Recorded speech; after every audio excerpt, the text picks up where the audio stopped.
21h30, Madame, Monsieur, bonsoir, bienvenue dans le journal. Le président de la République regagne Nouakchott en provenance d'Afrique du Sud, où il a assisté à la cérémonie d'hommage planétaire de Nelson Mandela. Le département des affaires islamiques organise une session de formation au profit de 130 imams à Nouakchott.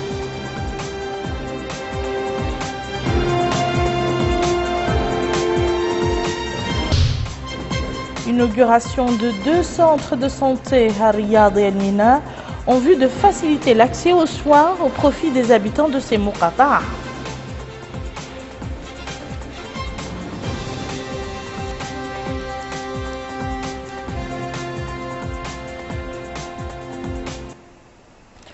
À la une du journal, Mohamed Abdelaziz, président de la République, a regagné Nouakchott en provenance d'Afrique du Sud, où il a assisté à la cérémonie d'hommage planétaire de Nelson Mandela. À sa sortie de l'aéroport international de Nouakchott, le président de la République a été accueilli par le représentant des associations des personnes handicapées qui lui ont exprimé leur joie et leur satisfaction par rapport aux mesures prises lors du dernier Conseil des ministres relatives à la scolarisation des enfants. Nous reviendrons sur cette information dans nos prochaines éditions. À noter que le chef de l'État était accompagné au cours de ce voyage par une délégation comprenant notamment messieurs Hamed Hamouni, ministre délégué auprès du ministre des Affaires étrangères et de la coopération chargé du Maghreb arabe, Ahmed Ould Bahia, directeur de cabinet du président de la République, monsieur Mohamed Ould Hanani, ambassadeur de Mauritanie à Pretoria, Mohamed Ould Talib, chargé de mission à la présidence de la République, et Damanoul Mohamed, directeur général du protocole d'État. Le président de la République, Mohamed Abdelaziz, a pris part hier à Pretoria aux hommages planétaires rendus hier à Nelson Mandela à Soweto. Plus d'une centaine de chefs d'État et de gouvernement ont convergé au stade de Soweto, là où Nelson Mandela avait fait sa dernière apparition lors de la dernière Coupe du Monde. Tout ce monde a rendu un vibrant hommage à l'homme qui a sacrifié plus de 27 ans de sa vie pour combattre le racisme dans sa forme la plus abjecte, à savoir l'apartheid. Ouverture aujourd'hui des travaux d'une session de formation organisée par le ministère des Affaires islamiques et de l'enseignement originel au profit de 130 imams à Nouakchott. La session de formation de 2 jours vise à développer davantage les connaissances religieuses de ces imams. 133 imams provenant des 9 Muqata'a de la capitale profitent d'un séminaire de formation et d'orientation organisé par le ministère des Affaires islamiques et de l'enseignement originel en collaboration avec l'Union nationale des imams du pays. Cette formation permettra aux imams d'améliorer leurs connaissances et de renforcer leurs acquis scientifiques, ce qui leur permettra de mener à bien la mission qui leur incombe.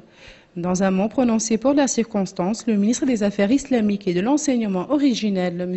Ahmed Ould Hanani, a insisté sur l'importance de cette rencontre qui est l'occasion d'échanges de vues et de connaissances pour mettre à la disposition des imams des données s'inscrivant dans le cadre de leur mission qui se résume à orienter le public. Pour sa part, M. Mohamed Lamine Ould Mouhoud, président de l'Union nationale des imams de Mauritanie, a remercié le ministère et le gouvernement de l'intérêt qu'il accorde aux imams. Cette formation, qui durera 9 jours, permettra de relever le niveau scientifique et d'encadrement des imams. Le ministre de la Santé a supervisé ce matin dans le quartier de Tarhil, relevant de la Muqata'a de Riyad, l'inauguration d'un nouveau centre de santé de classe B, une réalisation qui a été accueillie avec enthousiasme par les populations de cette Muqata'a, nous dit Aminata Kana. Haït Tarhil, dans la commune de Riyad, les populations ont assisté aujourd'hui à l'ouverture d'un centre de santé qui répondra à leurs besoins. Ici, au secteur 18, les populations ont accueilli avec un grand enthousiasme cette réalisation que d'aucuns jugent utile. Cet homme déclare que la création du centre ne peut être que la bienvenue pour eux, car, dira-t-il, nous allons finir avec les tracasseries du transport et bien d'autres problèmes. Pour cette dame, ce centre résoudra un des plus grands problèmes dont il souffrait et remercie les autorités pour la réalisation du centre. Officiellement, la cérémonie a débuté le matin. Le ministre de la Santé, M. Ahmed Ould-Hademin Ould-Jelboun, accompagné du secrétaire général du gouvernement, M. Dia Mortar Malal, ont procédé à l'inauguration du centre. Le ministre de la Santé a ensuite reçu d'amples explications du personnel médical lors de la visite guidée qu'il a menée à l'intérieur du nouveau centre. Au cours de la cérémonie, le ministre de la Santé a affirmé dans son discours qu'il est heureux de partager ces moments avec les citoyens de Tarhil Zone 2, avant d'ajouter qu'il est important, voire nécessaire, que les populations de Tarhil disposent d'un centre de santé. Et il a en outre déclaré que c'est sur instruction du chef de l'État Mohamed Ould Abdelaziz qui veille toujours à ce que les citoyens vivent dans de bonnes conditions, comme en atteste cette structure sanitaire et bien d'autres réalisations comme l'adduction de l'eau potable, mais également l'électricité. La réalisation de cette structure sanitaire offrira aux habitants de Haït Tarhil des services de santé primaires plus proches d'eux. Nous restons toujours avec Aminata Kane qui va nous parler cette fois-ci de l'inauguration d'un autre centre de santé dans la Mourata'a d'Elmina. Ce centre est le fruit d'une coopération entre l'Agence arabe pour le développement agricole et le commissariat à la sécurité alimentaire. Cofinancé par l'Agence arabe pour le développement agricole avec le commissariat à la sécurité alimentaire, la commune d'Elmina dispose désormais d'un centre de santé d'une superficie de 2000 km². Ce nouveau centre s'inscrit dans la politique du gouvernement visant à améliorer les conditions de vie des populations. Dans une allocution prononcée pour la circonstance, la commissaire adjointe à la sécurité alimentaire a déclaré que la création de ce centre vise à alléger les souffrances des populations les plus démunies. Le nouveau centre de santé d'Elmina comprend des lits d'hospitalisation, une maternité en plus d'une pharmacie et offrira aux populations d'Elmina les soins primaires. La création de ce centre vient à point nommé car se situant dans un quartier populaire, elle connaîtra sans doute une grande affluence dans les jours à venir. L'arrondissement administratif de Ndjago a abrité hier matin une cérémonie au cours de laquelle le ministre des Pêches et de l'économie maritime, M. Hamadi Baba El-Hamadi, a remis à son homologue du Sénégal, Ali Haïdar, 140 pirogues et 180 moteurs. Il s'agit d'un matériel qui avait été saisi par les gardes-côtes mauritaniens à la suite d'incursions illégales dans les eaux territoriales nationales. Mohamed Ouzamza. Il s'agit d'un matériel qui avait été saisi par les gardes-côtes mauritaniens à la suite d'incursions illégales dans les eaux territoriales nationales. Dans son allocution, M. Hamadi Ould-Hamadi a affirmé que la saisie de matériel et l'arrestation de contrevenants ne sont pas des objectifs pour les autorités mauritaniennes, mais qu'il s'agit de mesures dissuasives visant à attirer l'attention des pêcheurs sénégalais sur la nécessité de respecter les règlements et les lois de la Mauritanie. Pour sa part, le ministre sénégalais a exprimé ses remerciements aux autorités mauritaniennes et à son homologue pour ce geste fort. Le raisonnement et la saisie de matériel ne sont pas des mesures destinées à la contrainte, mais des mesures destinées à la dissuasion et à l'éducation. Parce que nous avons, Excellence, Monsieur le ministre, vous et moi, la responsabilité d'encadrer, ainsi que les organisations professionnelles des deux côtés, d'encadrer et d'orienter les pêcheurs sénégalais et mauritaniens d'ailleurs, pour que l'exercice de leur activité se fasse dans le respect de la législation et des dispositions réglementaires. C'est le seul moyen de préserver la ressource qui est l'avenir de leur activité et la garantie de leurs conditions de vie et du développement de leur village et de leur population. Soulignant ressortir que la Mauritanie a agi avec responsabilité et qu'elle était dans son droit. Vous avez 1000 fois raison. Quand on a une richesse, une ressource, nous devons la préserver pour notre économie, pour le développement durable, pour les générations futures, mais surtout pour le devenir de nos populations. Vous avez raison que nos deux pays amis et frères doivent ensemble essayer de trouver les voies et moyens pour une gestion durable de ces ressources en passant par les organisations professionnelles des deux côtés du pays, de la frontière, pour qu'ensemble, nous essayons de trouver les voies et moyens de gérer ces ressources. nous avons très souvent commis des erreurs de gestion. Mais à travers les différentes organisations comme la Commission sous-régionale des pêches, qui peut se servir de l'exemple de la Mauritanie, à travers sa surveillance des côtes, à travers ces organisations professionnelles qui dirigent des mouvements très forts de gestion de la ressource. Donc la Mauritanie peut donner l'exemple, à travers aussi ces organisations scientifiques, ces organismes scientifiques qui gèrent la ressource et qui ont de grandes compétences, peuvent donner l'exemple dans les pays de la sous-région pour un modèle de gestion durable. Sur le chemin de retour, le ministre des Pêches et de l'Économie maritime, M. Hamadi Ould Hamadi, a visité les campements des pêcheurs se trouvant au kilomètre 28, 65, 93 et 144 sur la côte, où il a pu se rendre compte du rôle qu'il joue dans le développement du secteur halieutique. Le complexe olympique de Nouakchott a abrité aujourd'hui la cérémonie officielle de lancement des manifestations des Journées olympiques. Cette cérémonie a été organisée par le Comité national olympique en partenariat avec le ministère de la Culture, de la Jeunesse et des Sports au profit des élèves des quartiers périphériques de la ville de Nouakchott. Boubacar Ndiaye. Devant des élèves des quartiers périphériques de Nouakchott, la ministre de la Culture, de la Jeunesse et des Sports, Lalla Minty Chérif, a réaffirmé l'engagement de l'État à relever le niveau du sport national. La ministre s'exprimait en marge de la cérémonie d'ouverture des Journées olympiques 2013. L'organisation de ces journées, a-t-elle affirmé, constitue une opportunité de créer pour les jeunes des quartiers périphériques des conditions propices au perfectionnement et à la pratique d'activités sportives. Le ministère de la Culture, de la Jeunesse et des Sports va œuvrer à travers ces journées olympiques à soutenir les jeunes marginalisés ainsi qu'à découvrir des talents sportifs pour les encourager à contribuer effectivement à relever le niveau du sport national. Comme chaque année, les élèves vont se retrouver durant 5 jours pour compétir sous la houlette du Comité national olympique et sportif. Et son président, Dr Mohamed Mahmoud Oulma, espère que ces journées olympiques seront caractérisées par l'esprit de compétitivité sportive.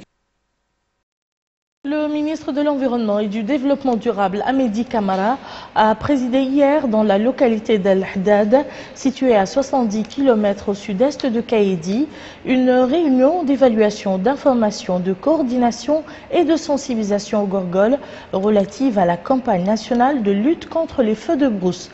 Cette campagne a déjà permis d'entretenir mécaniquement 1172 km linéaires dans la wilaya sur les 1400 prévus cette année et de former 432 comités villageois de sensibilisation sur les 575 envisagés. Mohamed Zamzam toujours. Dans le cadre de la visite d'information et des prises de contact qu'il entreprend actuellement dans les wilayas de la vallée du fleuve Sénégal, le ministre de l'Environnement et du Développement durable, M. Hamedi Camara, a visité la zone pastorale d'El Haddad, relevant de la wilaya du Gorgol, où il s'est imprégné du bon déroulement de la campagne de protection des pâturages en cours. Pour ce qui est maintenant de la wilaya du Gorgol, depuis ce matin, nous sommes en train de sillonner de tronçons. Et là encore, nous avons constaté que les travaux ont très bien avancé. Et pourquoi? Parce que nous sommes pratiquement à un taux d'avancement aussi de 80 à 82%. Il était prévu de faire 1400 km linéaires. Et sur les 1400 km linéaires, il y a pratiquement 80 à 82% de réalisés. Et en termes de communauté villageoise aussi, il y a un effort important qui a été fait parce que les informations qui ont été fournies ont montré que pratiquement plus de 400 unités ou bien comités villageois ont été déjà mis en place.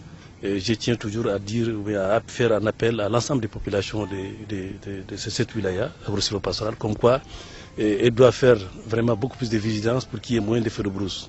Auparavant, le ministre de l'Environnement et du Développement durable, M. Hamedi Camara, a présidé à Kaïdi une réunion au cours de laquelle il a passé en revue les efforts déployés par son département afin de protéger l'environnement en général et les pâturages en particulier. À Kaïdi, le ministre de l'Environnement et du Développement durable a clôturé sa tournée par l'animation d'un débat sur les antennes de la station Radio Mauritanie de Kaïdi, l'occasion pour les ministres de l'Environnement d'expliquer la politique du gouvernement en matière de protection des ressources naturelles.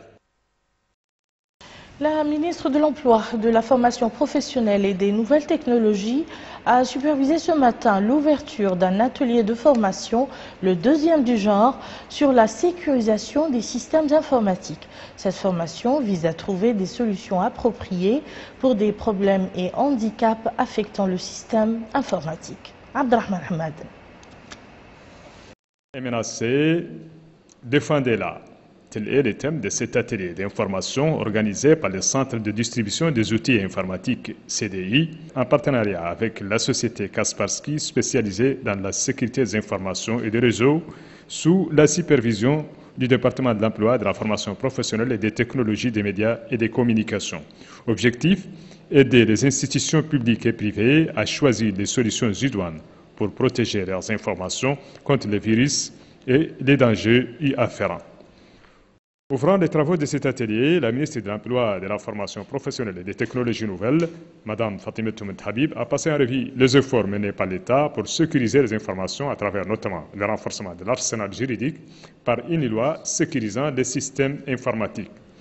Les représentants des sociétés privées a, quant à lui, loué l'organisation de cet atelier qui va contribuer à fournir des solutions adéquates pour sécuriser les systèmes informatiques. Il a en outre apprécié les efforts de l'État visant à développer le secteur de télécommunications et de l'informatique dans le but de rapprocher les services des citoyens et d'améliorer le développement socio-économique du pays.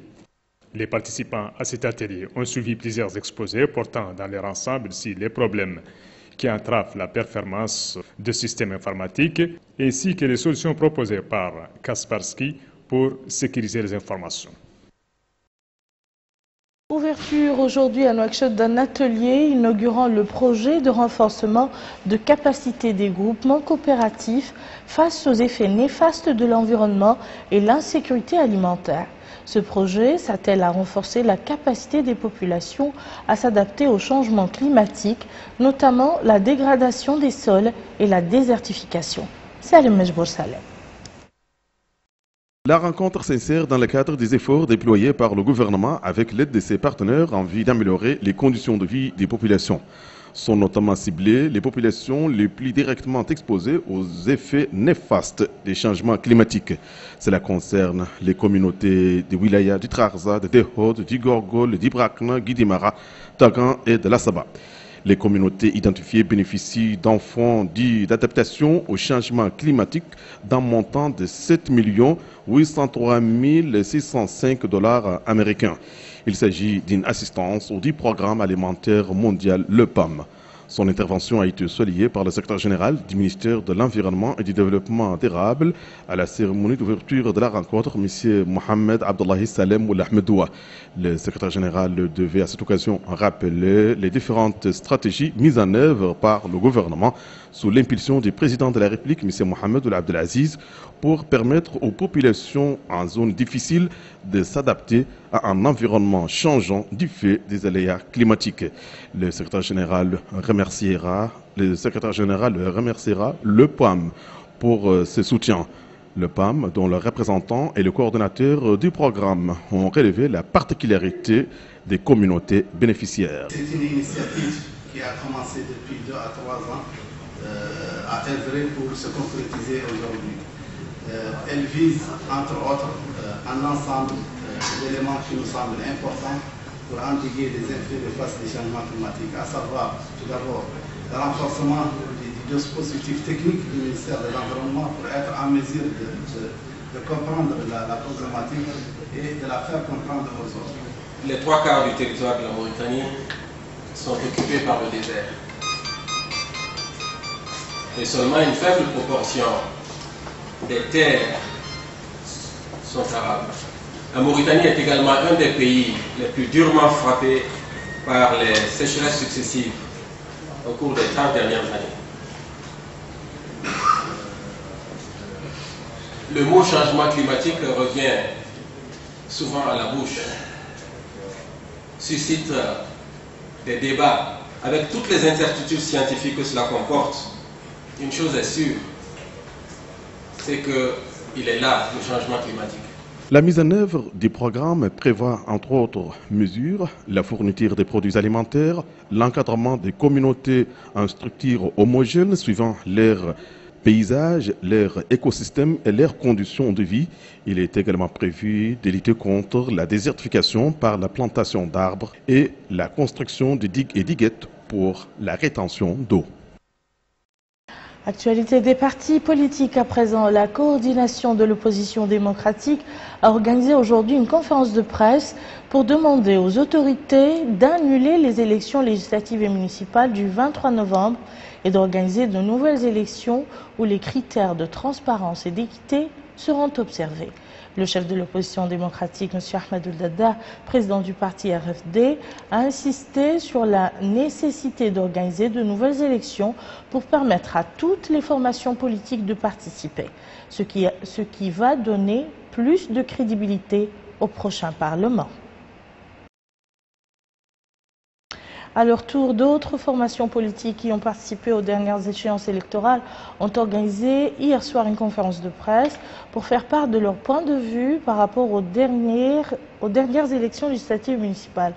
C'est ainsi que ces formations politiques ont rejeté les résultats des dernières élections supervisées directement par la CENI, affirmant que ces résultats-là ne représentent pas le vote des citoyens.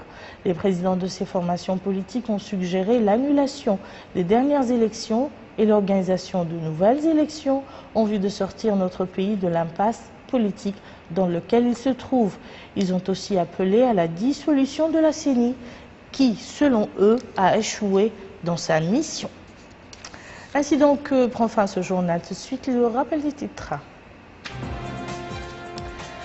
Le président de la République regagne Nouakchott en provenance d'Afrique du Sud, où il a assisté à la cérémonie d'hommage planétaire de Nelson Mandela.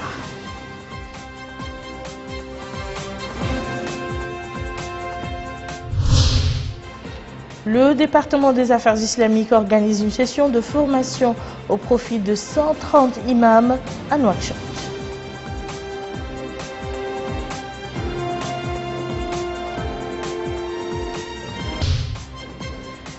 Inauguration de 2 centres de santé à Riyad et El Mina en vue de faciliter l'accès aux soins au profit des habitants de ces Muqata'a.